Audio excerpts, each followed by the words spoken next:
Welcome to Dynamo Dynamics, winning goals to digital dominance. I'm your host, Danny Perry, and with me as always is my guy, Kai Peterson, and we are here for this unique fusion of our love of football and information technology. Today we're going to talk a lot about the Leagues Cup game between the Houston Dynamo and Real Salt Lake. And to set the stage a little bit, Kai, the Dynamo lost to Atlas in the first round of this, or the first game of the group stage, and needed to win this match by two goals, a two-goal differential, and in order to advance to the round of 32. So, big stage, really big stage to move on, because you never want to get knocked out in the group stage for sure. And we came out firing. Yeah, absolutely. So, 7th minute, Dynamo, Hector Herrera, walk us through that goal. What do you think about that? That was a long-distance worm burner. Yeah, definitely.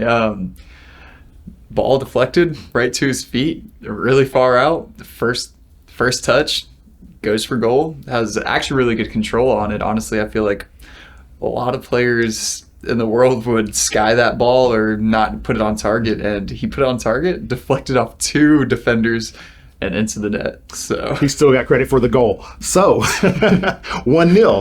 Halfway 1-0, 7th minute. So halfway there. We move on, and in the 22nd minute, Mikhail scoring a header from a great assist, or a spot kick from Hector Herrera again, and there you go, Mikhail in the air. You had mentioned that he's really good in the air. He showed it there. So what are your thoughts on?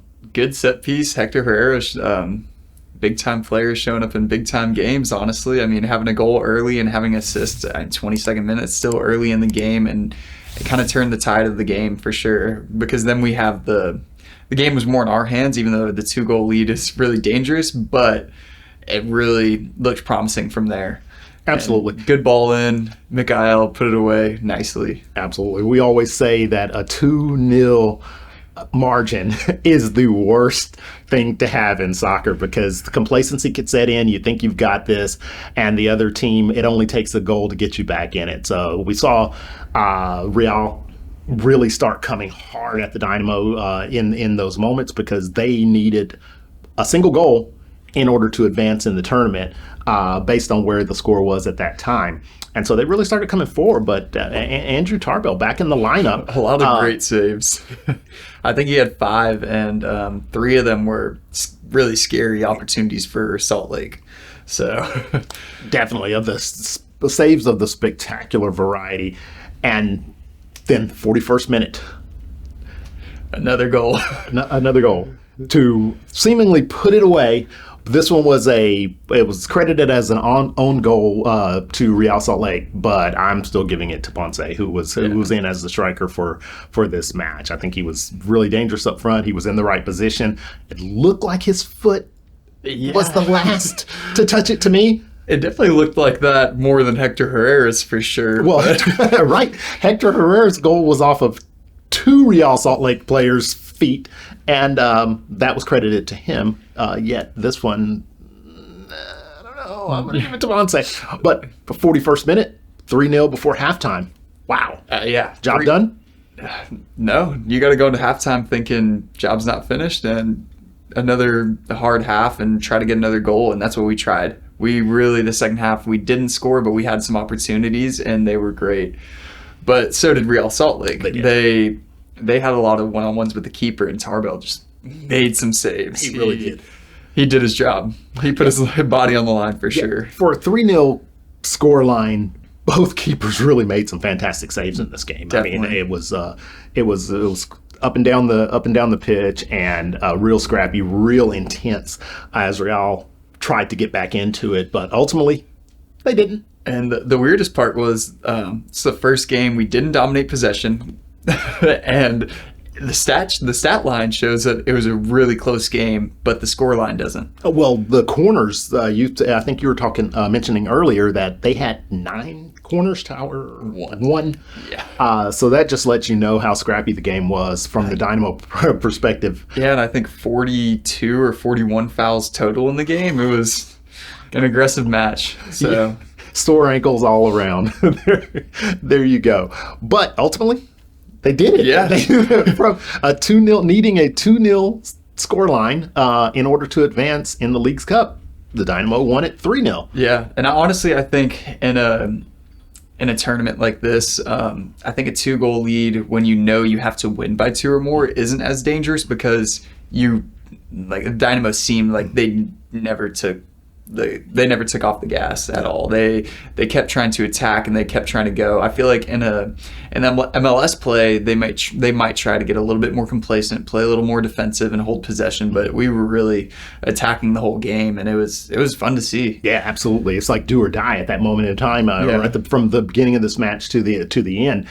So they had to do it. They had no choice but to score in order to advance, and they did it. So I'm really happy about that. Yeah. So that gives us a chance to advance to the round of 32. We have Toluca, Liga MX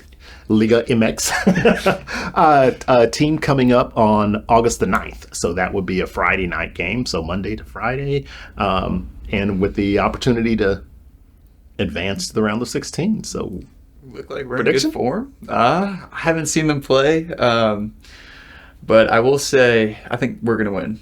I think it'll be a 2-1 game, very scrappy as well, just because it's a big tournament for, both leagues think they're better. So that they do. So it really brings out the passion. I feel like both teams, like when you have a game with 40 fouls and 2 MLS teams going at it, I feel like this next game will be a lot of fouls, a lot of close to red cards for sure that are going to be. Well, let's hope the red cards are on the other side and not against us. But again, Friday, August the 9th, Toluca, and with the opportunity to move to the round of 16. So the Dynamo are still alive. They're not on summer vacation with the League's Cup like so many other teams. They're still in it. So with that, MLS will be picking back up at towards the end of the month, Toronto, and then we have the 2 LAFC games. But right now it's all about the League's Cup. So let's say we cheer them on this Friday. Yeah, we need to. Everyone show your support. Tune in. They're exciting. Absolutely. It's a great game. It was a great game. What did you guys think? Did you have a chance to see the match? We would love to hear your comments and thoughts. Tell them where they can reach us, Kai. Yeah, follow us on our social medias, LinkedIn, everywhere. And let us know your predictions. Dan, you haven't let us know your prediction for this game. Well, I'm going Dynamo. I'm definitely going Dynamo. I'm not sure if it'll be 2-1. I'm going 2-0. I think they found their scoring boots again.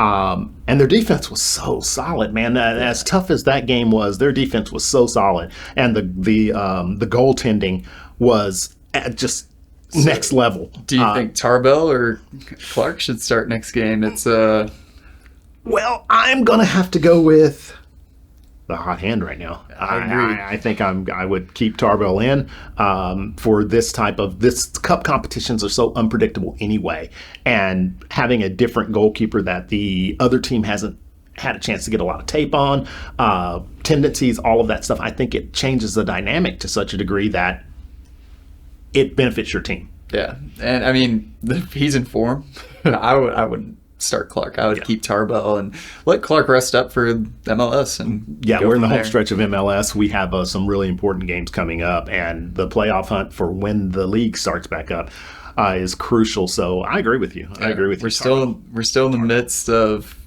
We could fall out of the playoff contention, but we're not. They're finding their form just at the right time of year. They've been solid.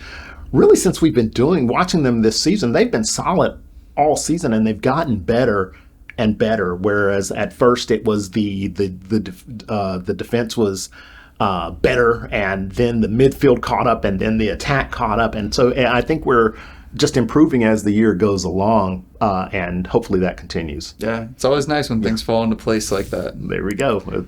So what would really help things fall into place more is if we hear from you on our socials. So, and if the Dynamo win on Friday night. So, any last words for the people? I don't have any. All right, folks, thanks for joining us for this episode of Dynamo Dynamics. We look forward to hearing from you on our social properties and look forward to talking to you after the next match. Go Dynamo.